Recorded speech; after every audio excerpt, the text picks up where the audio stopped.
segunda epístola de João. Quero fazer essa leitura. Por favor, acompanhe atentamente aí em sua Bíblia. São 13 versículos, nós vamos ler. Esta aqui é uma das menores epístolas, só é menor em termos de capítulos do que a epístola de 3 João. E então nós faremos a leitura dela toda. Acompanhe com a sua Bíblia.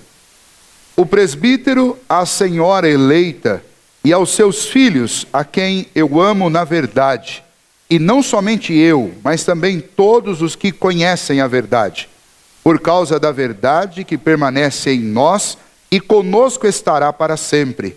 A graça, a misericórdia e a paz da parte de Deus Pai e de Jesus Cristo, o Filho do Pai, serão conosco em verdade e amor.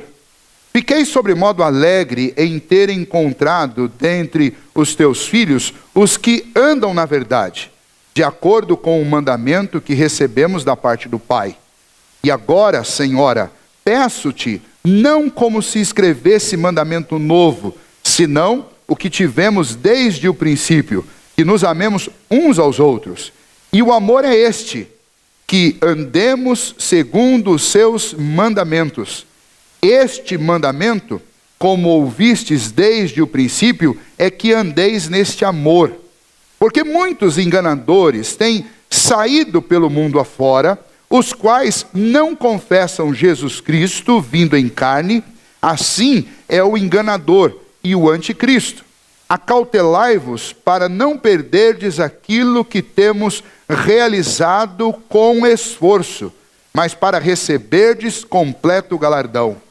Todo aquele que ultrapassa a doutrina de Cristo e nela não permanece, não tem Deus. O que permanece na doutrina, esse tem tanto o Pai como o Filho. Se alguém vem ter convosco e não traz esta doutrina, não o recebais em casa, nem lhe deis as boas-vindas, porquanto aquele que lhe dá boas-vindas faz-se cúmplices das suas obras más. Ainda tinha muitas coisas que vos escrever, não quis fazê-lo com papel e tinta, pois espero ir ter convosco e conversaremos de viva voz, para que a nossa alegria seja completa. Os filhos da tua irmã eleita te saúdam. Vamos orar mais uma vez. Senhor, ajuda-nos a compreender a tua palavra e que ela, ó Deus, nos anime pela ação do teu Santo Espírito a andar de conformidade com as recomendações santas do Senhor para nós através desse texto. É o que nós te pedimos em nome de Jesus. Amém. Muito bem. Segunda epístola de João. Quem é este João que aqui se autodenomina o presbítero? Este João é o apóstolo João. Ele escreveu não só esta epístola, mas escreveu o Evangelho de João, a primeira epístola de João, a segunda epístola de João, que é a que lemos, e a terceira epístola de João, e também depois o livro de Apocalipse. Este João escreveu esta carta por volta do ano 90 a 100, do primeiro século. E quando ele escreveu esta carta, provavelmente ele ainda estava em Éfeso. E ao escrever esta carta lá, ele a encaminha juntamente com a terceira, a alguns irmãos daquelas igrejas que podem ser talvez a igreja de Éfeso, ou uma daquelas 7 igrejas citadas lá em Apocalipse, 7 igrejas da Ásia Menor. Nós não sabemos exatamente para qual igreja ele mandou. Diferente da terceira epístola, por exemplo, que ele endereça ela a um homem chamado Gaio. E Gaio era provavelmente o líder de uma comunidade, de uma igreja, e ele endereça essa carta para Gaio. A segunda, nós não temos um endereçamento definido, mas nós temos uma informação interessante. No primeiro versículo, ele diz que ele, o presbítero, está mandando essa carta para a senhora eleita. Esse termo, a senhora eleita, é um termo que, ao longo dos anos, tem gerado uma série de debates, porque nós não temos nenhuma pista a respeito de quem seja. Se a ideia for que esta senhora eleita seja realmente uma mulher, e depois é citado os seus filhos, uma dona de casa com a sua família, com os seus filhos, não há a menor chance de nós descobrirmos quem fosse esta mulher, porque nós não temos nenhuma pista sobre quem seja. Mas grande parte dos estudiosos, dos comentaristas, exegetas, os especialistas em Novo Testamento, eles concordam que, na realidade, esta expressão era uma expressão usada para se referir à igreja. Uma vez que aquele período era um período de perseguição à igreja do Senhor Jesus, e uma vez que uma carta era um instrumento muito bom de ensino para a igreja, mas era também algo perigoso para se enviar a uma igreja. Por quê? Porque num tempo em que as comunidades se reuniam escondidas, se reuniam secretamente, uma carta com o nome da igreja na mão de um portador que sabia o endereço da igreja era algo perigoso. E então, o que era comum é que os escritores, especialmente esses escritores do Novo Testamento, usassem alguns nomes, algumas palavras, algumas expressões que faziam sentido para quem tinha contato com a igreja, para quem servia, para quem fazia parte de uma comunidade como essa, mas não apontava endereço, identidade de onde estava uma dessas comunidades. Então, provavelmente, senhora eleita significa a igreja.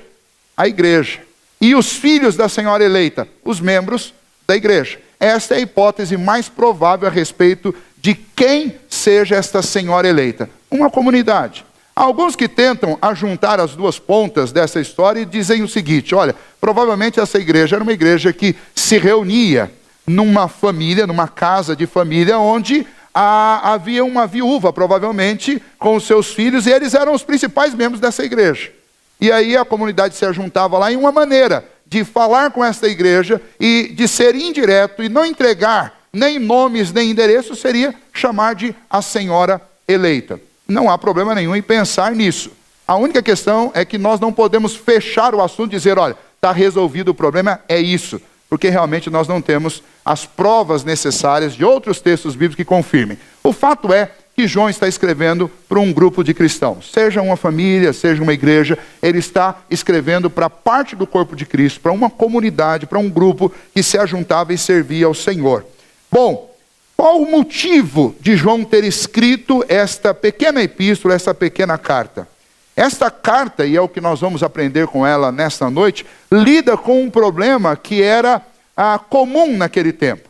Problema muito semelhante a um problema que nós enfrentamos hoje. Naquela época existiam já falsos mestres que estavam desconstruindo as convicções dos cristãos, daqueles primeiros crentes. E não só desconstruindo suas convicções, mas atrapalhando o trabalho do evangelho, a evangelização das nações. Estavam atrapalhando por quê? Porque eles estavam disseminando mentiras, enganos, coisas equivocadas, coisas que não eram verdade. E então João escreve para pontuar algo que era necessário para a igreja. E o que João vai pontuar como algo necessário? João vai pontuar a necessidade de considerarmos que verdade e amor são duas coisas que precisam andar juntas dentro da igreja. Como eu disse para vocês, isso não é um problema apenas daquela época, é um problema do nosso tempo. E por que é um problema do nosso tempo? Nos nossos dias, não com o nome de religião, mas como uma expressão, um extrato da cultura do nosso tempo, nós vivemos um grande conflito com essas duas palavras, verdade e amor. Não poucas vezes, quando nós, especialmente nós cristãos, proferimos uma verdade, uma convicção nossa.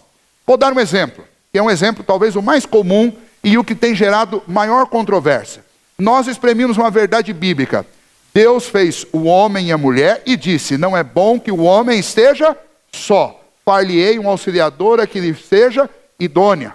E depois o Senhor diz, lá em Gênesis capítulo 2, 23 e 24. Por isso deixará o homem pai e mãe e se unirá a uma mulher e serão os dois uma só carne. E aí nós dizemos, esta é a formação da família. Um homem e uma mulher se unindo e tornando-se os dois uma só carne, recebendo do Senhor uma ordem. Crescei, multiplicai e enchei a terra. Para nós isso é família.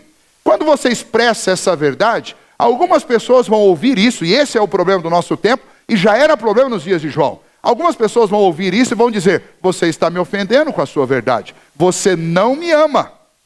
Por que eu não te amo?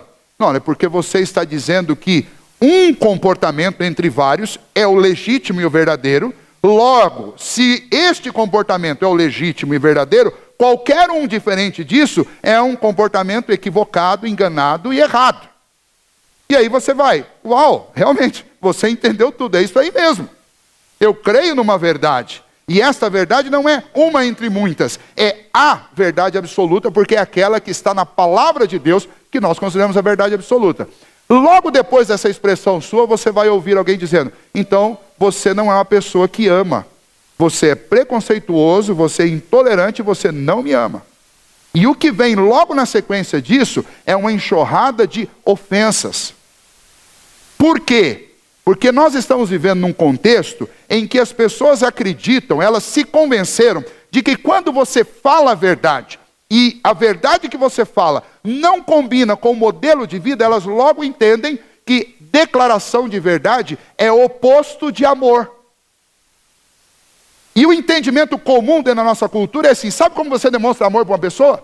Você dá um tapinha nas costas dela e concorda com tudo que ela faz. Daí essa pessoa vai dizer, ou nossa sociedade, nossa cultura vai dizer, está aí alguém amoroso. Amoroso é aquele que aceita tudo, que concorda com tudo, que diz amém para tudo. E então o que nós temos? Nós temos uma cultura que fez o seguinte, ela acabou com esse casamento, ela desassociou verdade de amor. Então, ou você tem o sujeito, que é o sujeito que preza pela verdade, ele vai ser chamado de fundamentalista, preconceituoso, e alguém que não tem amor.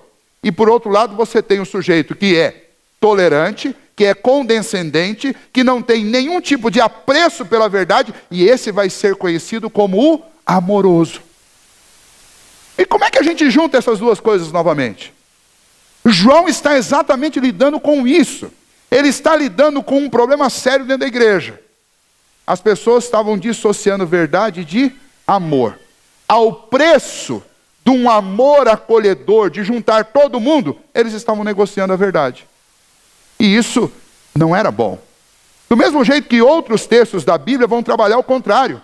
Gente que estava lutando pela verdade, e nessa luta pela verdade abandonaram completamente o amor. E João está dizendo, nenhuma dessas dissociações são boas, porque amor e verdade precisam andar juntos. Como é que nós chegamos nessa condição, especialmente agora, na nossa cultura? Nós começamos a ser influenciados sobre esse assunto desde a época do renascentismo e do iluminismo, onde a fé cristã começou a ser enxertada com muito humanismo.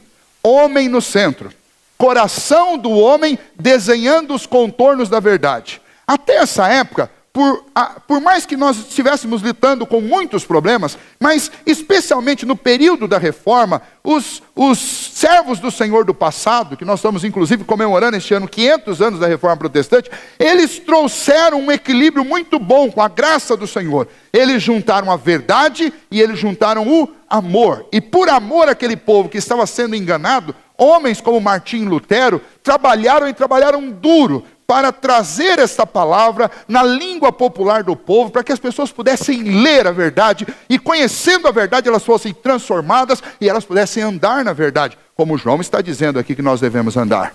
O problema é que de lá para cá, uma série de pensamentos, de filosofias humanistas foram sendo enxertadas dentro da igreja.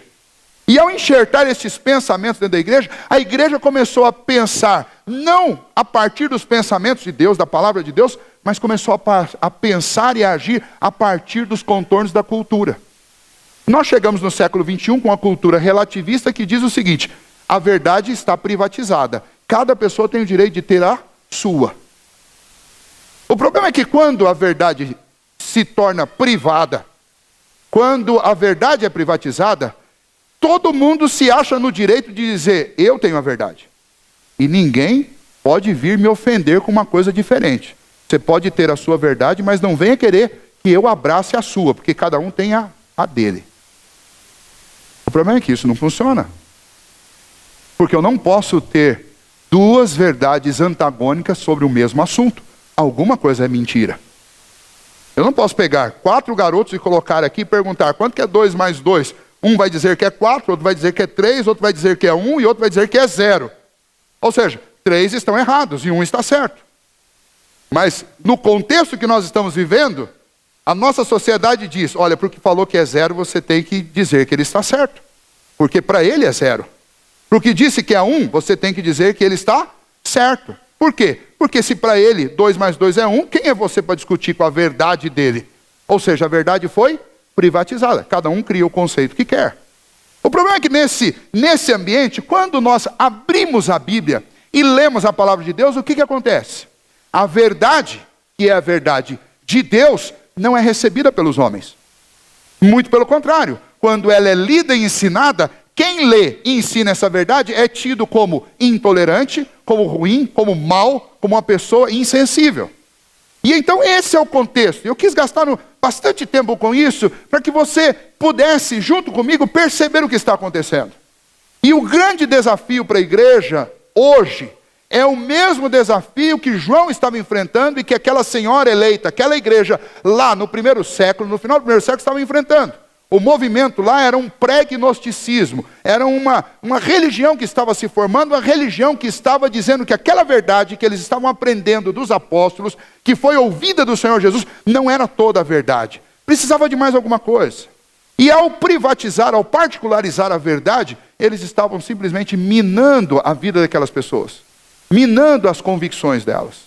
E é exatamente o que acontece hoje. As convicções dos nossos filhos estão sendo minadas debaixo do nosso nariz.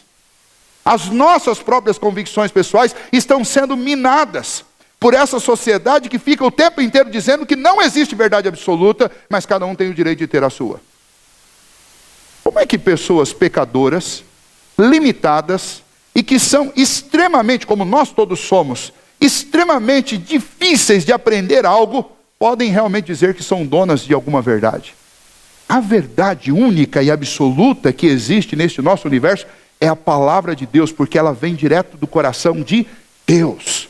E ninguém nunca conseguiu descredenciar essa palavra em todos estes 4.000 anos de revelação. E então João está chegando para aquela igreja e dizendo algumas coisas interessantes que eu quero rapidamente passar com vocês. Primeiramente, ele se dirige para aquela igreja para dizer o seguinte: permanecer na verdade é essencial para que vocês mantenham o amor fraternal. Se as pessoas estão dizendo que está faltando amor para vocês, não caiam na besteira de abrir mão da verdade para serem mais amorosos. E é o que eu quero repetir com vocês aqui hoje. Se alguém anda dizendo por aí que somos pouco amorosos, não caia na besteira de negociar a verdade para que você pareça alguém mais amoroso, porque não é assim que funciona. De acordo com João, permanecer na verdade é essencial para que a gente consiga expressar o verdadeiro amor fraternal. É este exemplo que nós vivemos dentro das nossas casas. Quando os nossos filhos erram, como é que a gente demonstra amor para os nossos filhos? Não é disciplinando? Não é dizendo a verdade para eles? E a verdade necessariamente vai ensiná-los a respeito do amor, porque um dia eles vão entender o quanto foi duro para um pai disciplinar um filho. E eles vão entender que isso só é possível por amor. Porque se você não tiver amor, sabe o que você faz? Você faz vistas grossas, faz de conta que não está vendo. E tem muita gente dizendo por aí, olha, eu sou amoroso, ou querendo demonstrar que é uma pessoa amorosa, sem zelar pela verdade. Lá na frente, alguém vai concluir que não tem amor, coisíssima nenhuma. E aliás, é interessante que sempre que há uma dissociação entre verdade e amor, o que acaba acontecendo é exatamente a intolerância. Esses grupos que nós temos no nosso país, por exemplo, que acusam os cristãos de não serem amorosos. Quando um cristão, na rua, ousa dizer uma verdade bíblica, o que acontece com esse cristão? Se não tiver polícia para proteger, ele vai apanhar. E aí você fica perguntando, mas cadê o amor e a tolerância que esse pessoal fala tanto dele? Aonde não tem verdade, sabe o que acontece? Acontece violência, acontece todo tipo de brutalidade. Porque o amor, ele só nasce dentro de um contexto de verdade. O amor não nasce no meio da mentira.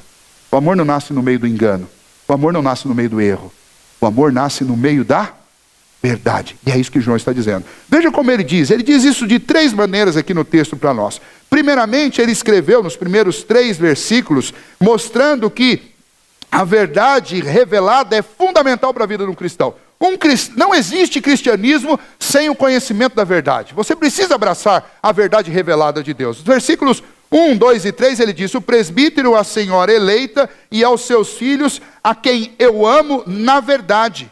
E não somente eu, mas também todos os que conhecem a verdade. Por causa da verdade, que permanece em nós e conosco estará para sempre. A graça, a misericórdia e a paz da parte de Deus, Pai, de Jesus Cristo, Filho do Pai, Jesus Cristo, Filho do Pai, serão conosco em verdade e amor.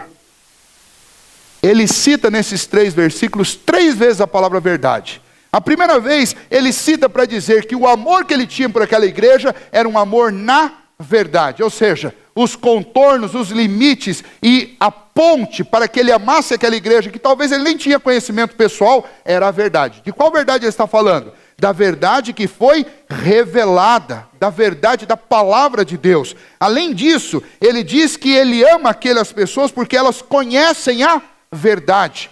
O fator de integração, o ponto em comum, o ponto de contato entre ele e aquela comunidade era a verdade que eles abraçavam e conheciam, todos. E em terceiro, no início do versículo 2, ele disse a respeito daquela relação deles, que por causa da verdade que permanece em nós e com vocês estará para sempre, eu vos saúdo em nome do Filho, do Pai. E é assim que ele se dirige àquela igreja. Ou seja, aquela comunidade, ela só existia, e a relação entre esse presbítero e aquela igreja só existia porque Deus revelou a verdade ao seu povo. E é exatamente por isso que nós estamos aqui nessa noite. Vejam só, por que nós nos conhecemos? Alguns aqui, tudo bem, têm a sua família nesta igreja há anos, há décadas, alguns já há mais de um centenário. Mas a grande maioria de nós temos um fator em comum que nos trouxe para este mesmo lugar. E é o motivo pelo qual nós nos conhecemos. Sabe qual é? É esse daqui, ó. Isso daqui. Porque é por crer nessa palavra que você está aqui. E o fator que uniu pessoas tão diferentes como nós é a palavra de Deus. É em torno desta palavra que nós estamos ajuntados aqui. O que nós estamos fazendo nesse momento? Eu estou falando sobre essa palavra e vocês estão ouvindo esta palavra. Qual é o elemento agregador entre nós? A verdade revelada de Deus. Nós estamos aqui por causa desta verdade. E então João está o tempo inteiro exaltando isso. Ele está dizendo, olha, primeiro, nós somos igreja, nós existimos por causa da verdade revelada. A verdade revelada é fundamental para um cristão.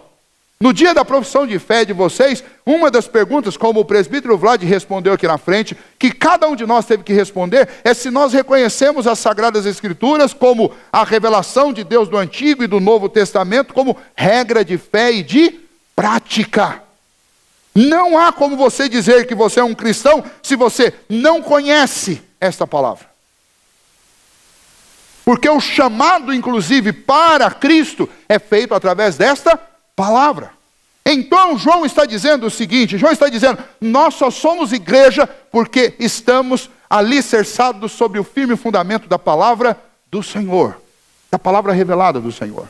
Então vejam só, um cristão não pode jamais negar a verdade, porque se ele negar a verdade, ele está negando o que ele é, ele está negando a essência da sua fé. Se ele negar as Escrituras, ele simplesmente desconstrói completamente o que é ser igreja. Mas além disso, a partir do versículo 4, ele vai dizer que não apenas a base fundamental da vida cristã, do cristão, da igreja é a verdade, mas ele vai dizer também que João escreveu que o amor aos outros é fruto de permanecer nessa verdade. O que essa verdade nos ensina? A verdade da palavra do Senhor, entre outras coisas, ensina na súmula dos mandamentos, no resumo dos mandamentos, nos ensina a amar a Deus sobre todas as coisas e ao próximo como a nós mesmos. Então vejam só, como é que eu provo que eu estou andando na verdade? Deus é invisível, não tem como vocês medirem o tamanho do meu amor por Ele. E aí permanece a dúvida, como é que eu provo que eu estou realmente andando na verdade? Cumprindo um mandamento prático, que é o resumo de metade do decálogo. Amando o próximo como a mim mesmo. Então João está colocando as coisas da seguinte maneira.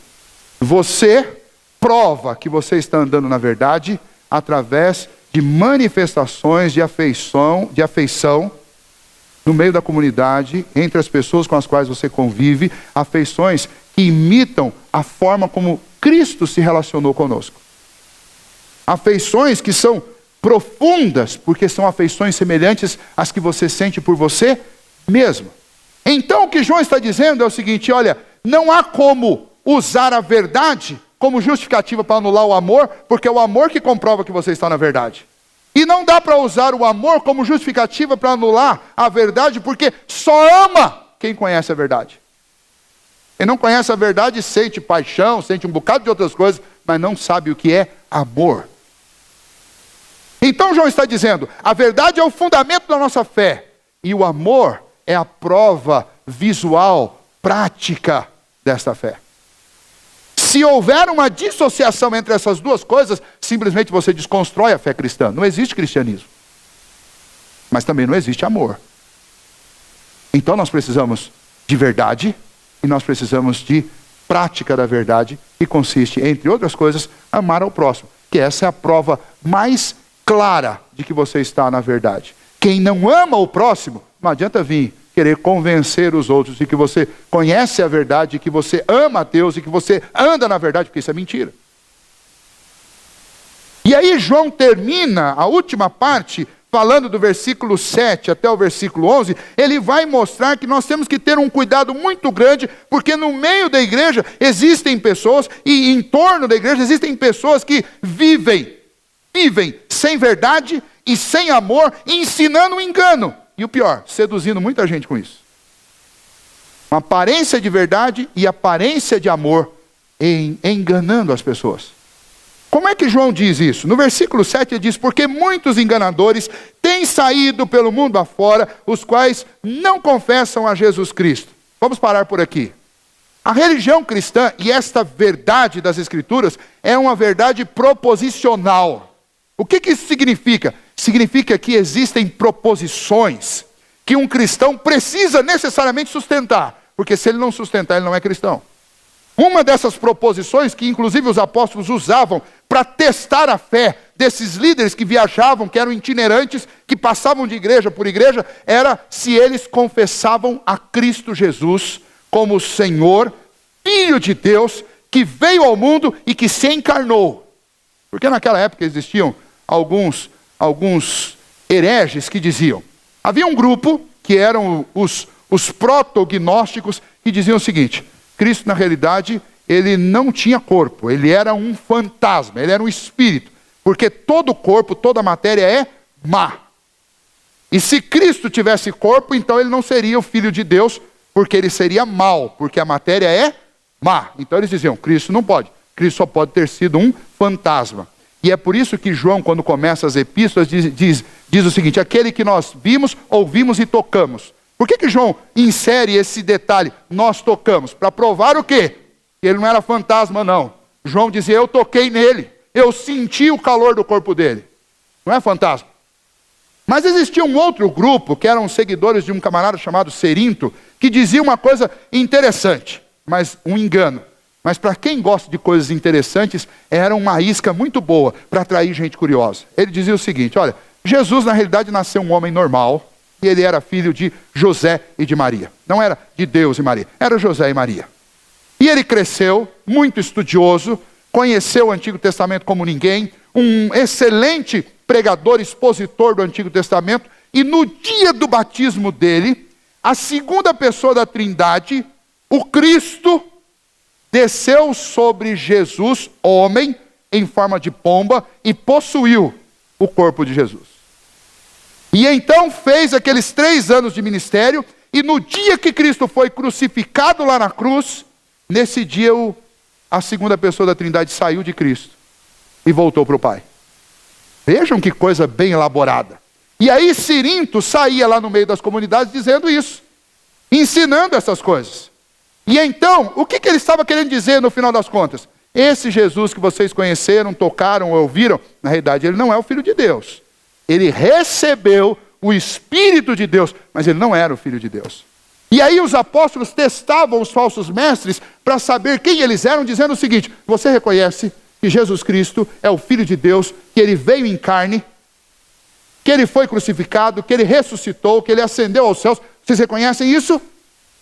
E aí, se o sujeito negasse, imediatamente ele não podia ser aceito dentro da comunidade. O problema é que, como que essa doutrina surgiu no meio do povo?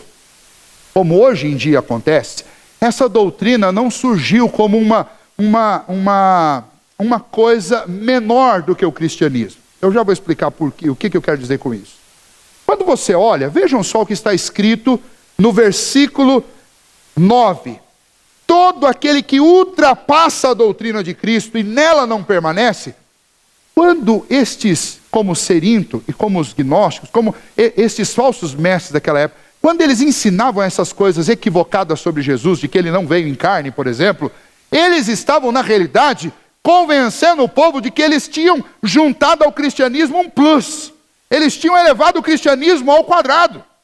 Eles não chegavam com uma coisa inferior. Eles chegavam dizendo, olha, vocês estão aqui, mas nós descobrimos algo que nos colocou aqui. O nível da nossa religião, o nível da nossa fé é esse, ó.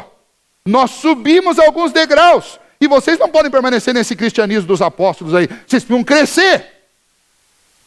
E hoje em dia o que acontece nesses movimentos que surgem por aí o tempo inteiro, que vão para a televisão, que fazem e acontecem na nossa sociedade, são cristãos, entre aspas, pessoas que se dizem extremamente espirituais, que chegam para nós, chegam no meio da igreja do Senhor e dizem, olha, esse presbiteriano está aqui, ó. Nós estamos aqui. A nossa espiritualidade é um plus. Nós estamos além. Para eles, eu cito a Bíblia. A Bíblia diz, todo aquele que ultrapassa a doutrina de Cristo. E não é ultrapassar porque cumpriu tudo e está arrumando mais coisa para fazer, porque a própria Bíblia diz que nenhum homem cumpre tudo. Se algum homem cumprisse tudo, Cristo não precisava ter vindo aqui para morrer. Nenhum homem cumpre tudo. Então quando João está falando, aqueles que ultrapassam, ele está dizendo o seguinte, está dizendo, aqueles que ficam associando mais coisas ao puro e simples evangelho, a pura e simples revelação da palavra do Senhor. Por isso, vocês ouviram uma das perguntas que nós fizemos para o presbítero Vlad. Nós perguntamos se ele reconhece a Bíblia como a única regra de fé e prática e que são perigosas quaisquer associações de usos e costumes à doutrina da palavra de Deus. Não, mas nós estamos fazendo isso para o povo ser mais santo. Não pode usar isso, não pode comer aquilo, não pode fazer isso, não pode ir em tal lugar. Estas coisas não cooperam com o evangelho. Muito pelo contrário. Estas coisas são caminhos escolhidos por falsos mestres para tirar o povo da verdade. Cristãos que temem ao Senhor, eles devem ter cuidado com esses plus que são oferecidos por falsos mestres para que você se torne alguém mais espiritual, mais íntimo, mais poderoso. Aquela igreja estava sendo enganada por causa dessas coisas. E então João está dizendo, sabe o que é poderoso na vida de um cristão? Quando um cristão consegue juntar verdade e amor. Sabe o que transforma a sua vida num exemplo poderoso de fé, num testemunho grandioso no meio da comunidade? Quando você vive com verdade e quando você vive com amor. Você não precisa fazer cego enxergar, não precisa fazer surdo ouvir, você não precisa fazer paralítico levantar, você não precisa fazer nada disso. Você precisa viver a verdade em amor. O que a nossa sociedade mais clama é por gente que viva a verdade e o amor juntos. Nós estamos com muita gente legalista que não ama e muita gente libertina que não anda na verdade. E o desafio da palavra do Senhor é que a gente junte essas duas coisas. E o meu desafio nesta noite, usando este texto de João, é que a gente entenda isso. João advertiu severamente contra essas pessoas que separam a verdade do amor. Os falsos mestres chegavam lá e falavam, gente, vocês precisam amar. Mas e a verdade? Não, a verdade, nós temos algo melhor para vocês. Cuidado com isso. Estes avanços na nossa sociedade são vendidos hoje em dia como progresso. Nós somos a sociedade do progresso. Nós somos a geração que progrediu. Não é assim que as pessoas dizem? Nós temos uma nova visão. A família evoluiu. Existem agora N formatos de família. A filosofia progrediu. Existem muitas verdades. A ciência progrediu. As interrogações diminuíram. Será mesmo? O que está acontecendo nos nossos dias é nada mais nada menos do que o que Jesus já disse que aconteceria. E se multiplicariam os enganos e as mentiras. Os homens, se achando sábios, se tornariam loucos. Quando alguém vem e propõe algo esdrúxulo, como dizer que uma família e um casal pode ser composto por duas pessoas do mesmo sexo. O que é isso senão uma grande tolice? É algo que beira, para não dizer beirar, é algo que admite a completa loucura. É loucura. O que os homens chamam de sabedoria, Deus chama de loucura. É abandono da verdade. O apóstolo Paulo, na carta aos Romanos, no capítulo 1, ele diz o seguinte: e por abandonarem a verdade, se tornaram loucos. É isso que ele diz. Eles trocaram o Criador pela criatura. Trocaram a verdade pela injustiça. E por causa disso, Deus os entregou uma disposição mental reprovável para praticarem todo tipo de coisa inconveniente. Dizer isso é não ter amor, pastor? Não, de jeito nenhum. Dizer isso é ter muito amor. Porque é preciso amar muito para dizer a verdade. É preciso amar a Deus para sustentar a verdade. E é preciso que a gente ame estas almas que estão se perdendo. E amar estas almas não é bater nas costas. Eu tenho ouvido isso tantas vezes. Ah, pastor, eu tenho um monte de amigo, tenho amigo homossexual, tenho amigo ateu, tenho amigo isso, tenho amigo aquilo, mas eu não entro nesses assuntos porque eu não quero prejudicar a nossa amizade. É nesse sentido que eu estou dizendo para você que está faltando amor. E se está faltando amor, está faltando verdade também. Porque um cristão que sabe a verdade não pode sentar horas do lado de uma pessoa que chama de amigo e não chegar chamar essa pessoa para uma conversa, que vai ser uma conversa difícil, mas é uma conversa própria de quem ama. É aquela conversa que você chama o sujeito para perto de você para dizer o seguinte: olha, nós precisamos falar sobre verdade, que você está afundado na mentira. Ah, mas vou perder o amigo, vão ficar bravos comigo, eu vou ser acusado, vou responder um processo. É isso que o amor faz conosco. Nos leva a enfrentar até mesmo a guilhotina por causa dele. E nós estamos chegando nesse momento, irmãos. E então, nessa hora, é hora de nós considerarmos o que nós gostamos mais. Nós gostamos mais da verdade? Ou nós gostamos mais de nós mesmos, do nosso bem-estar, do nosso dinheiro e da nossa saúde? Do que nós gostamos mais? Aqueles cristãos do primeiro século, inclusive João, amaram mais a Deus e amaram mais a verdade do Senhor do que o seu próprio pescoço. E é por isso que eles foram mortos. Por isso que os apóstolos foram perseguidos e assassinados. Porque eles amaram mais a Deus e a verdade da palavra do Senhor do que o seu próprio bem-estar. Eles juntaram verdade e amor e foram até as últimas consequências para dizer a verdade, para andar na verdade, para ensinar a verdade, para amar as pessoas, mas amar de verdade. Porque essa coisa que a gente chama de amor por aí, a gente tem que amar todo mundo, ama todo mundo. Eu sou a primeira pessoa a dizer isso. Eu estou o tempo inteiro dizendo, nós temos que amar a todos. Mas amar não é fazer vistas grossas. Amar não é dar uma de surdo e mudo diante das pessoas. Amar não é dar tapinha nas costas e fazer de conta que está tudo certo. Amar é chamar para conversas sérias, é dizer a verdade, é apontar o erro. Amar é não ser pedante nesta hora e dizer, eu já estive onde você está.